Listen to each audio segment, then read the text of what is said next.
মা, আমি মিছিলে যাচ্ছি। আমি নিজেকে আর আটকিয়ে রাখতে পারলাম না। সরি আব্বুজান, তোমার কথা অমান্য করে বের হলাম। স্বার্থপরের মতো ঘরে বসে থাকতে পারলাম না। কিছু শব্দ, কিছু বার্তা, কিছু চিরকুটের প্রতিটি অক্ষর যেন এক একটি আগ্নেয়গিরি হয়ে ফুটে ওঠে কালের গর্ভে, যা একই সঙ্গে সময়ের দায়বদ্ধতা আর এক বীরের অদম্য সাহসের সাক্ষী হয়ে থাকে। নিজের বাবা মাকে লেখা জুলাই গণ অভ্যুত্থানের শহীদ আনাসের চিঠিটি যেন বারুদ মাখা শব্দের জ্বলন্ত সাক্ষী।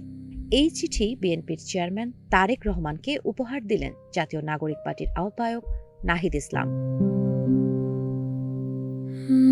ত্রয়োদশ জাতীয় সংসদ নির্বাচনে বিজয়ের পর রোববার নাহিদ ইসলামের বাসায় সৌজন্য সাক্ষাতে যান তারেক রহমান। সেখানে তারেক রহমানকে এই চিঠিটি উপহার দেন নাহিদ। যেন মনে করিয়ে দিতে চাইলেন যে সব বীরের রক্তের দামে আমরা দীর্ঘ এক স্বৈরাচার থেকে মুক্তি পেয়েছি, তা যেন না ভুলি। জীবন অবাক না করলে কে করবে? 28% মিল্ক ফ্যাটের অবাক করার সাথে ফ্রেশ মিল্ক পাউডার। জীবন অবাক করুক প্রতিদিন।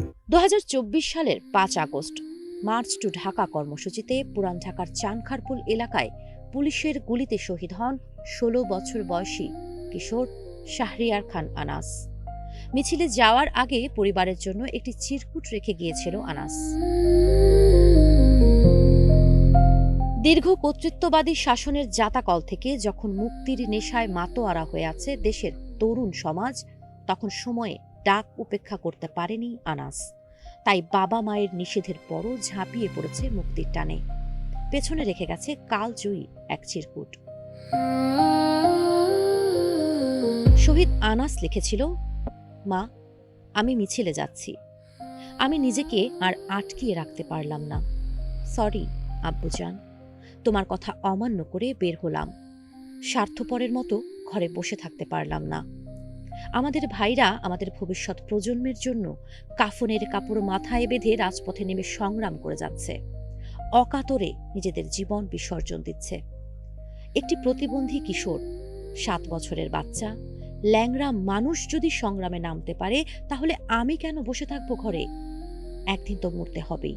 তাই মৃত্যুর ভয় করে স্বার্থপরের মতো ঘরে বসে না থেকে সংগ্রামে নেমে গুলি খেয়ে বীরের মতো মৃত্যু অধিক শ্রেষ্ঠ। যে অন্যের জন্য নিজের জীবনকে বিলিয়ে দেয়, সেই প্রকৃত মানুষ। আমি যদি বেঁচে না ফিরি, তবে কষ্ট না পেয়ে গর্বিত হয়েও জীবনের প্রতিটি ভুলের জন্য ক্ষমা চাই।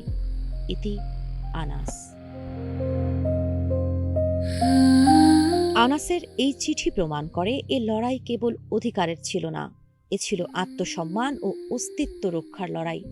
আনাসের রেখে যাওয়া এই চিঠিটি কেবল একটি পরিবারের সম্পদ নয়, বরং এটি এই প্রজন্মের বিপ্লবের এক জীবন্ত দলিল। আনাসের এই আত্মত্যাগ বৃথা যায়নি। যে বাবা মার কাছে তিনি ক্ষমা চেয়েছিলেন, আজ সেই বাবা মা এবং পুরো জাতি তার বীরত্বে গর্বিত।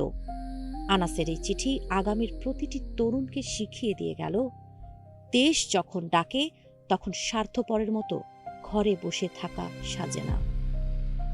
সাবা খান, নাগরিক প্রতিদিন।